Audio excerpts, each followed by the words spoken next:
All right, everyone, welcome back to the channel. In this video, we're going to be recapping the Friday, July 16th MLB games across the MLB. I know we've had a couple of days off from MLB games. We even had an extra day off yesterday because the Yankees and Boston game was postponed before that. But if everyone's like me, super excited these games are back. They were back in full action yesterday. We had two teams out of action because their games were postponed. Again, rain this time, but here we are, top of the hour here. We have Yankees having 6 players on their roster being positive for COVID, which kind of caused that first delay yesterday. So they're going to have to be going forward. I guess when you're diagnosed with COVID, you're basically out for 10 games, right? So they're going to be having to deal with the first half or second half of this.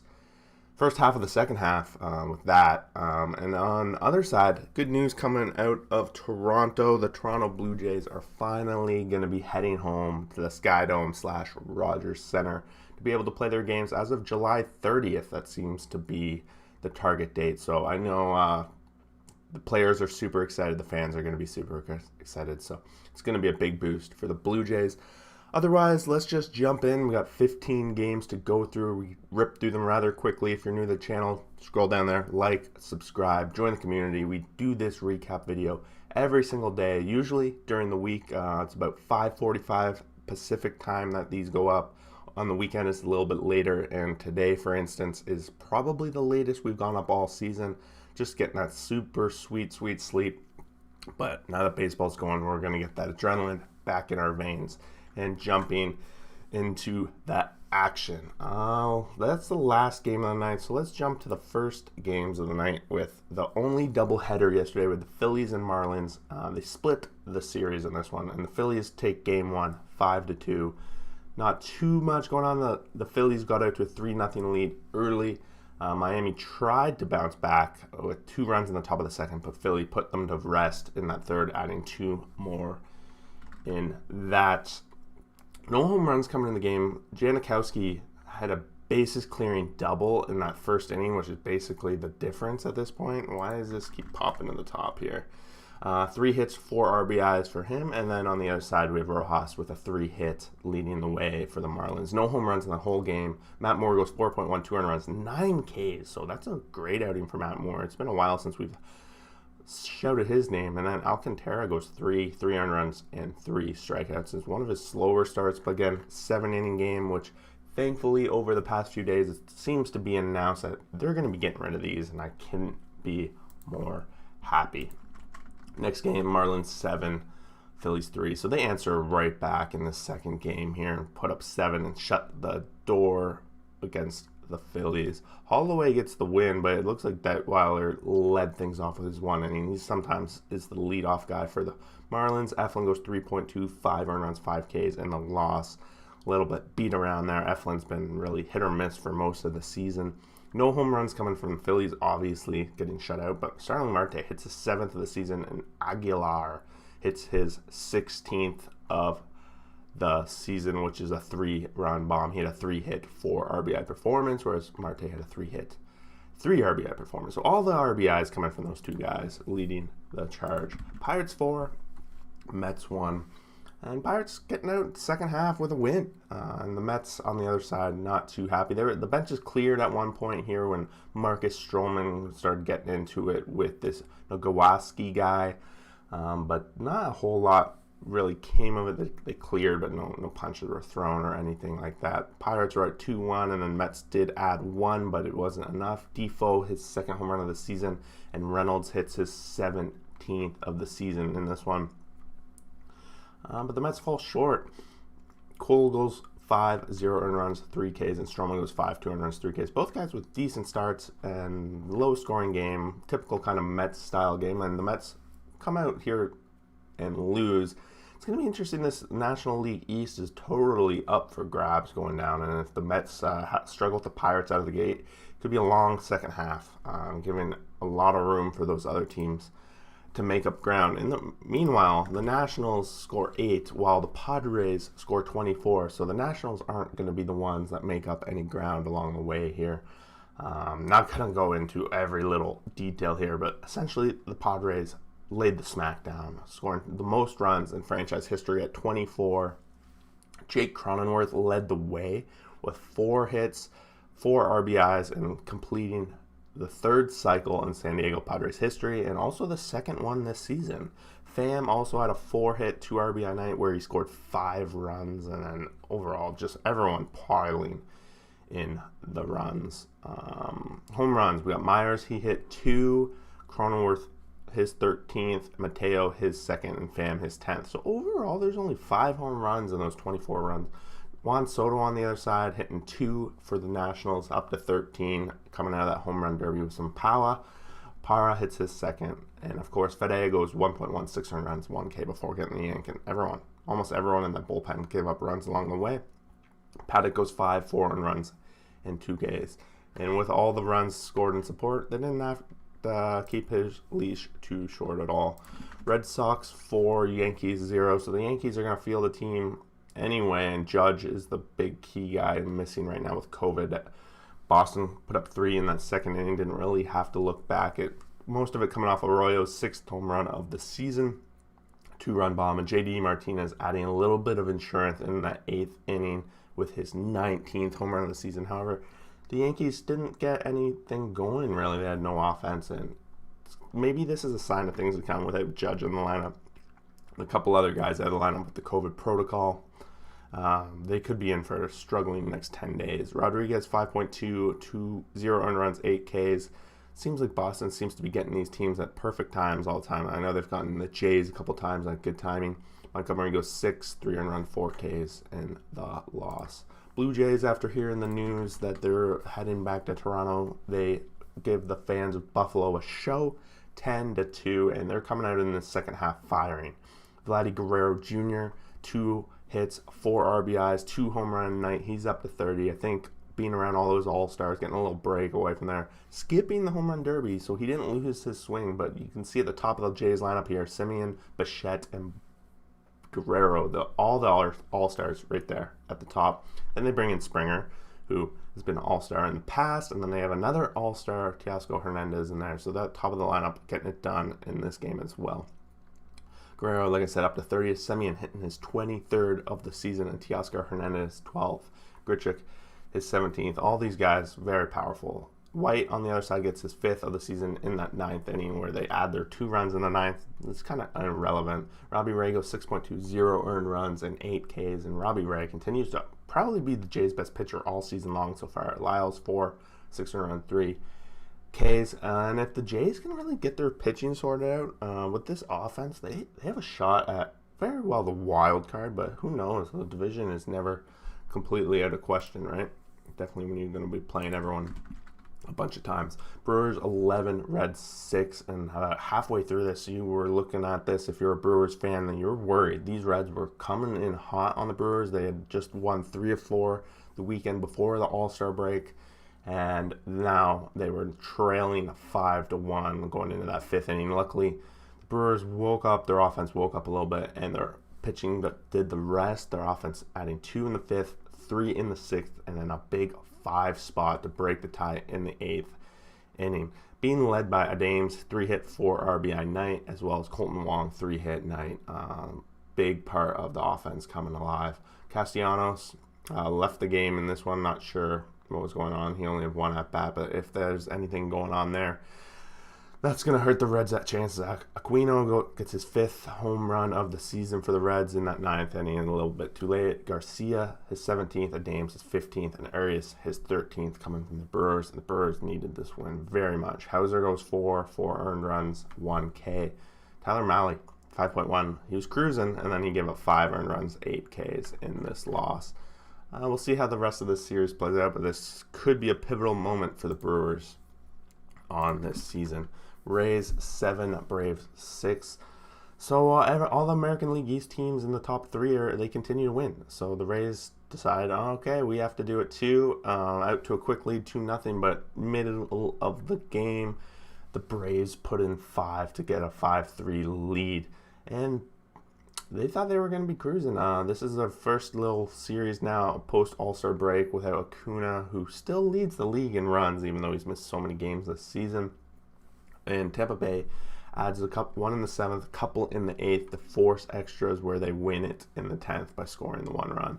Choi, it's his 4th home run of the season, and the home runs were coming out of the Braves side. Riley, his 15th, Swanson, his 16th, and Freeman, his 20th of the season. Freeman had a nice 4-hit, 2 RBI night. This might be what he needs. Sometimes you see these all-stars come into the break just firing after being surrounded by all that talent, all that motivation, just talking baseball. Sometimes it's what they need. Waka goes 4 earned runs, and 5 Ks.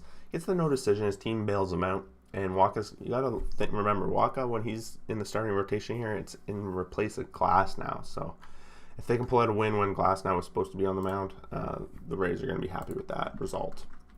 Royals 9, Orioles 2. And for our Baltimore Orioles fans on here, we know that this is a big series when it comes to the power rankings. These teams were neck and neck, but Orioles fell a lot short in this one. Royals were out 6-0 after 3, and they didn't really have to look back after that. The Orioles added 1 in the 4th before the Royals put up 3 more, and then that was pretty much done deal at that point. Severino, his 5th home run of the season for the Orioles, and then none coming out of the Royals side. Danny Duffy goes 4, 1 earned run, 3 Ks. Nankin goes 3, 6 earned runs, and 2 Ks. His ERA is now up to 8.19. It's a little bit dicey for the Orioles at this point with the pitching situation. They need to get that sorted out if they're going to advance at all. Astros 7, White Sox 1.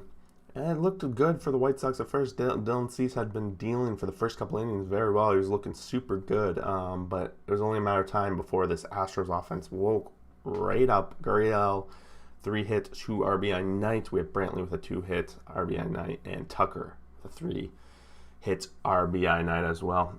The Stros were up 3-1 heading into that 7th, and they just explode for a 4-run inning, and that's going to be the difference. Brantley hitting his 6th home run of the season, and the White Sox basically being shut out to 3 hits on this night, falling a lot short.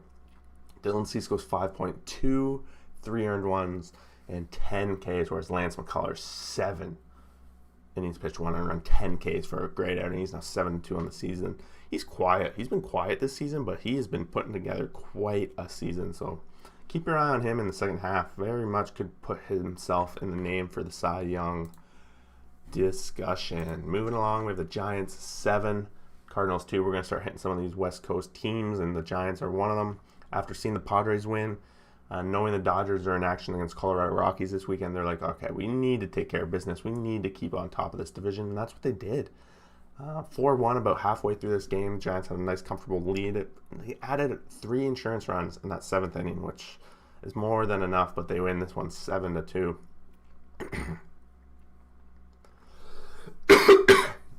Excuse me. Moving along, Yastrzemski hits 2 home runs in this game, leading his team straight to the victory, 14th of the season. Wade, his 8th. And on the other side, Goldschmidt adding his 14th of the season. Wainwright goes 6, 7 Ks, over 4 earned runs. And Logan Webb carrying his team in the leadoff here. They're going to Logan Webb, who goes 4, 1 earned run, 2 Ks. He's been getting his job done, Logan Webb, this season. He normally goes about 4 innings pitched, which is basically what happened here. But his ERA is down to 3.54. He's definitely a 60-pitch guy, and he got the win for his Giants. Welcome to the show, Obtuse Juice. Nice to see you. Hope you enjoyed the break. All that fun stuff, man. Nice to see you. Dodgers 10, Rockies 4. Dodgers immediately just got out to a quick one here. 5 runs in that first. But the Rockies, they're at home. They put up 4 in the bottom of the 3rd to actually say, okay, we're going to make a game of this. But it only took till the very next inning, that 4th, where the Dodgers put up 2 and then 3 more in the 5th. And they didn't look back. The bullpen closes the door. Urias, other than that one hiccup in that 3rd inning, Urias closed the door after that. And Mookie Betts leads the way with a 3-hit RBI night. And we also have Will Smith, 2 hits, 4 RBIs on this night. Taylor hitting his 11th of the season. So the Dodgers, they haven't been really known for the home run ball this season so far. With Max Muncy really leading the team, I think he's only sitting at, 20 home runs. Got to be a little impressed that they're just generating these runs for the most part that the Dodgers do. CJ Cron hitting his 13th of the season for the Rockies. Gonzalez goes 4, 7 earned runs, 2 Ks before getting the yank. And Urias 5.24 earned runs, 3 Ks.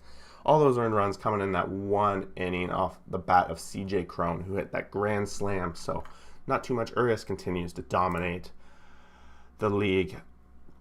Yeah, I'll get to your thoughts at the end once we got 3 more games to go, and then we'll read whatever people say in the comments. We kind of go off that. I'm interested. Next game up, we have Mariners 6, Angels 5, and the series is big for both these two teams. They're neck and neck in the division, essentially. A couple games separating the two of them, but both of them are very much in reach of wild card status, and whoever can come out of this will get a nice good boost going into the second half of this season. Mariners were at 4-1 about a third into this game, and then it settled down before they added a couple insurance runs in that 7th inning. They were up 6-1, looking like they were going to cruise. But the Angels, they did not go out without a fight. They put up 1 in the 8th, and then in the 9th, they put up 3 more. Ohtani being a big part of that with a 1-hit, 2 RBI night, and Walsh 3-hit, 1 RBI night. But the Angels fall short, 1 run short, and they've got to be a little bit devastated. I know they're counting down the days. Trout's going to be back. Essentially, I think he's supposed to be back this month, so it'll be cool what goes on with that. Stassi, 7th home run of the season. Kyle Seager, 17th. And Haniger is 21st. If the Mariners are going to make a run at it, Haniger and Seager have got to be a big part of that. And right now, looks like they're going to be doing that. Chris Flexen leading the way. 7 innings pitched, 1 earned runs, 2 Ks. Flexen, I continue to say it every time this guy pitches. Completely been underrated this season. 9-3 now. Keep your eye on him. Can he keep it together? He gives Seattle a good chance to win whenever he's out there. Henny, 4, 4, and 4. So 4 innings pitched, earned runs, and Ks, and he doesn't get there. Henny's not quite what Chris Flexen is. Angels fall short. 2 games to go. We got Cubs 5, Diamondbacks 1, and the Cubs, hey, they made a big trade over the break. Jock Peterson being sent out to the Braves, but they're not going to give up, I'm sure. And this is a great game, great series of a team to bounce back and see if they can go in the right trajectory, and it's the Diamondbacks, right? So they got out 1. It was 1-1 before they jumped out in the lead in the 4th and added a couple insurance in the 7th to make the difference. Rizzo, his 11th of the season. Wisdom, his 13th, and Hayward, his 6th. So the Cubs usually are in good shape when their teams are hitting the home run ball for sure. On the Diamondback side, no home runs. Bumgarner back on the mound there. 6 innings pitched, 1 earned run, 6 Ks. You got to give credit to the Diamondbacks pitching. Like, when they have their full 3 rotation, at least the 3, and then if they're on, they actually are a much better team than their record indicates. Hendricks on the other side goes 6, 1 earned run, and 4 Ks. And ever since he had a little bit of a rough start to the season in April, Hendricks has really shown his prowess on the Cubs lineup. Moving along, last game of the night, we have the Athletics 5, Indians 4. And power rankings wise, this is a close matchup. I think, what do we have? Going in to the weekend, we had the A's at 11 and the Reds, or the Indians at 12. So these two teams were super close, and the score indicates just how good they are matching up against each other. Oakland was up 3-0 early before Indians started pitching in some. Perez hitting his 6th of the season, Zimmer his 1st, and on the A side, Moreland hits his 7th before we get to that 9th inning where the A's are down by 2, and Jed Lowry walks to the plate, hits a 2-run bomb to make up the difference. Charbonnet goes 5.1, 3 earned runs, 7 Ks, and Morgan goes 5, 3 earned runs, and 6 Ks. This is going to be a big matchup. Both these teams are basically battling for that second wild card spot at this point, with the Rays having a lock on the second. These guys are like in second for that, so we will see how that goes. Now that's all the games for the day, so let's go to see what some people are saying. Can I get your thoughts on the Nationals? Personally, I think they should be sellers, as I don't see them passing the Mets, but who knows what will happen with Kyle Schwarber. See, I was very much like that with the Nationals when they were, before they made their run to 500 about a month ago. I was like, this team, they have a chance at it. I like the team. I think Trey Turner is one of the most underrated players in the National League. He really put together quite a run there for them. However, I think with their starting pitching, after what we saw happen to Fede last night, they should probably be sellers. I think they're like 6 or 7 games below 500 at this point. I don't even know if the Mets are their biggest worry. I would honestly, I think, even though the Braves lost Acuna, they're making deals. They brought in Pedersen, who's probably going to fill in that role in the outfield.